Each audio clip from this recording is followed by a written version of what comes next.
Hey everyone, welcome back.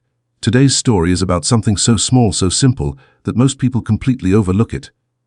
Yet, Padre Pio said it could move the very heart of heaven. We're talking about just one Hail Mary, a single prayer. If you've been following these stories, you already know that Padre Pio saw things ordinary people could never imagine. Souls, angels, purgatory, grace moving quietly through the world.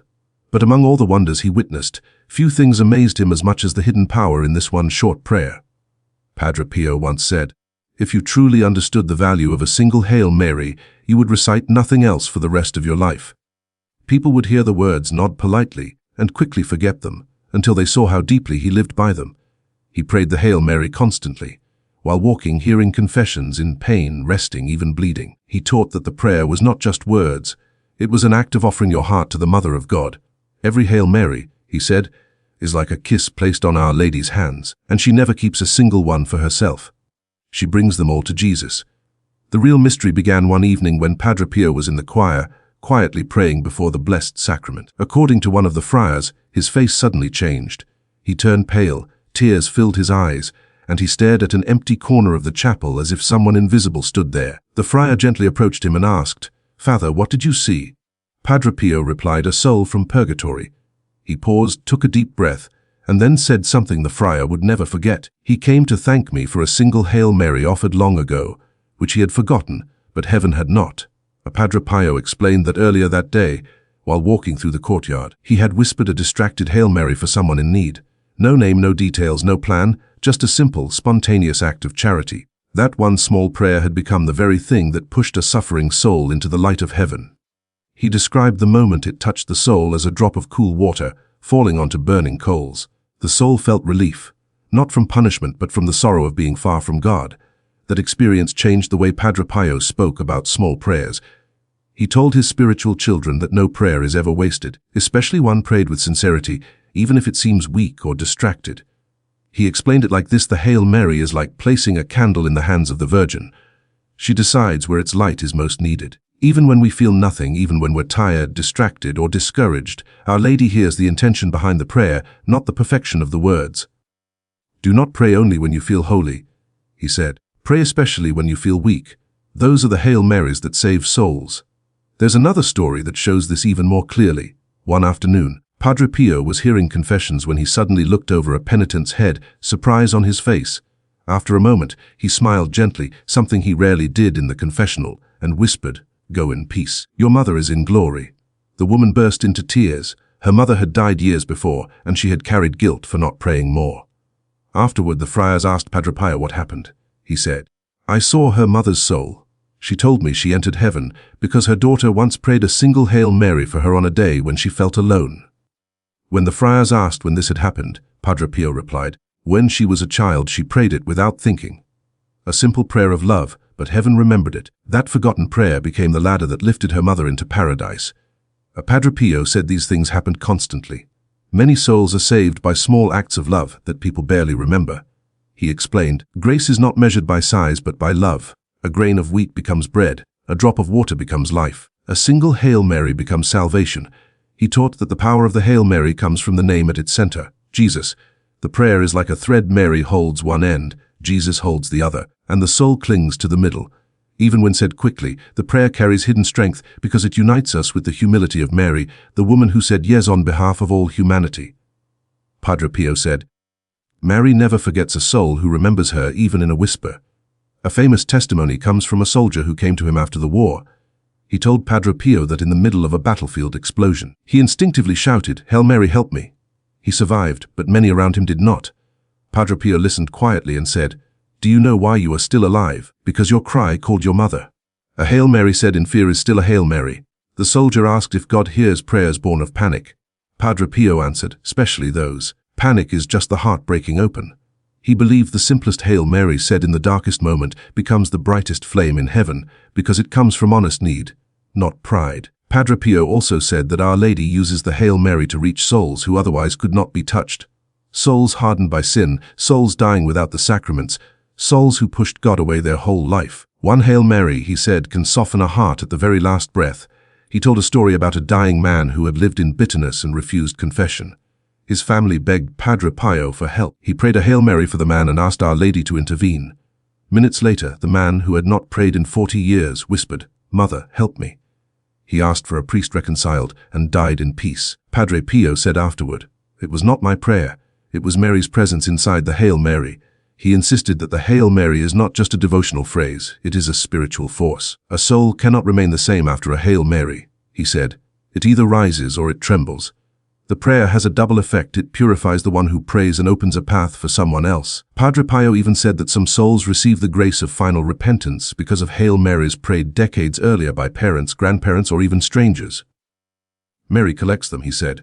She knows when to use them. He described Our Lady as the treasurer of forgotten prayers, keeping every Hail Mary like a jewel until the right moment.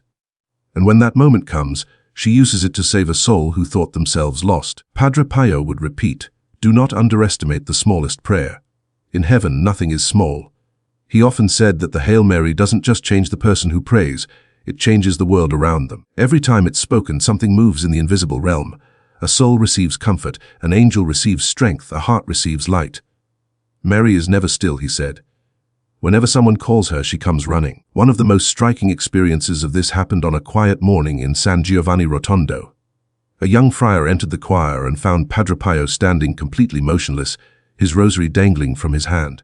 His eyes were open, but he seemed not to see anything in the room. It was as if he were looking beyond the walls into another realm. The friar approached, worried. "Father, are you all right?"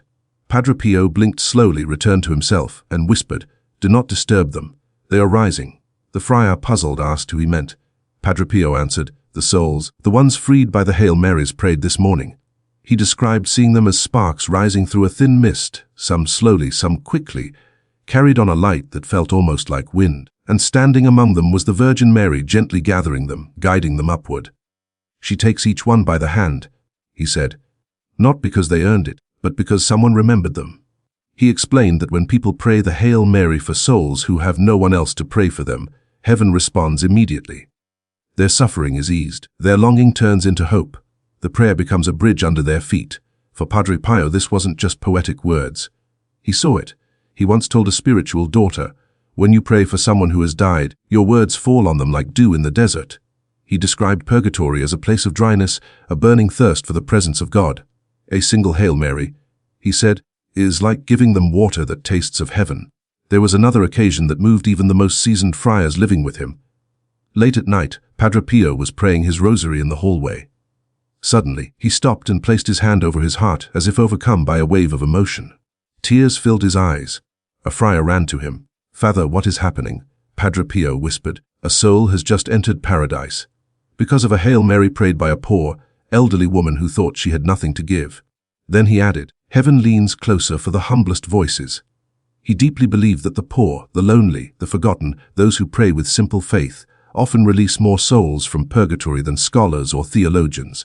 "God listens to the heart," he said, "and the heart speaks clearest in the Hail Mary."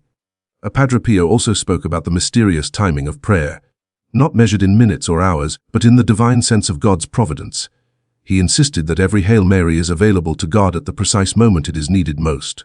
Once a man asked, "Father, does it matter when I pray? What if I pray too late?" Padre Pio shook his head.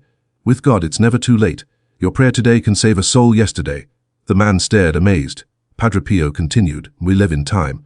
God does not. The Hail Mary you offer now becomes a grace placed exactly where and when God chooses. To him, the Hail Mary is like spiritual currency, something Mary can spend wherever it's most needed. No prayer is ever wasted. No prayer is ever too small. No prayer ever fails." He said the rosary is like a rope thrown to hearts sinking into despair, and every Hail Mary is another knot making the rope longer, stronger, easier to grasp. Many souls, he explained, are saved because someone refused to stop praying. Padre Pio often spoke of the mysterious exchange of graces after death. Souls who reach heaven through our Hail Marys become protectors of our families. They intercede day and night. He said their gratitude flows like a river. A grieving mother once asked him, "Father, if my child is in heaven, will he help me?" Padre Pio replied, "He already is. He prays for your family because you prayed for him. Heaven never forgets." He saw this mutual connection between earth and heaven as one of God's greatest gifts. "We are never alone," he said. "Every Hail Mary links us to someone waiting for us in eternity."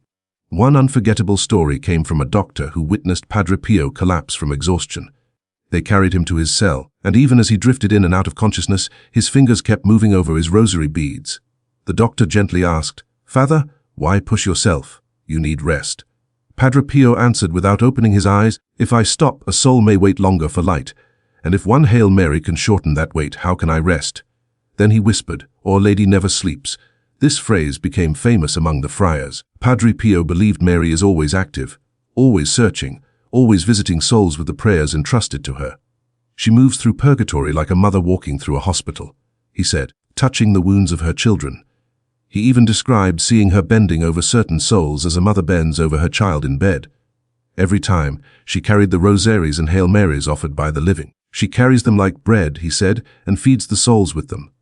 He insisted Mary's greatest joy is bringing souls to her Son, especially those who believe themselves unworthy. She takes the prayers we offer and makes them beautiful.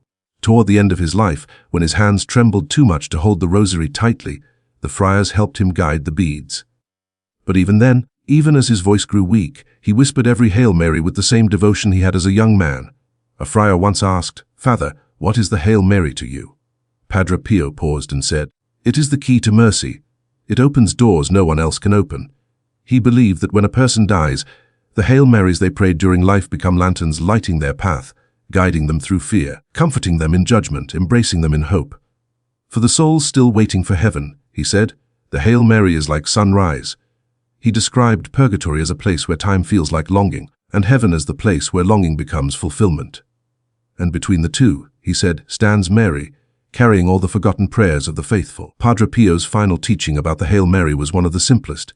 He repeated it often, almost as a farewell. Pray for the dead. Help them, love them. A single Hail Mary may be the moment they meet God. There was no drama in his voice when he said it. No theatrics, no exaggeration, just certainly born from what he had seen with his own eyes. For Padre Pio, the power of one Hail Mary wasn't theory. It was truth he lived, witnessed, and trusted above all else. In the silence of his last days, when he could barely speak, the friars heard him whispering the same words over and over, "Hail Mary, Hail Mary, Hail Mary." It was the last prayer he ever said, the prayer he believed could save anyone, the prayer he believed could change eternity.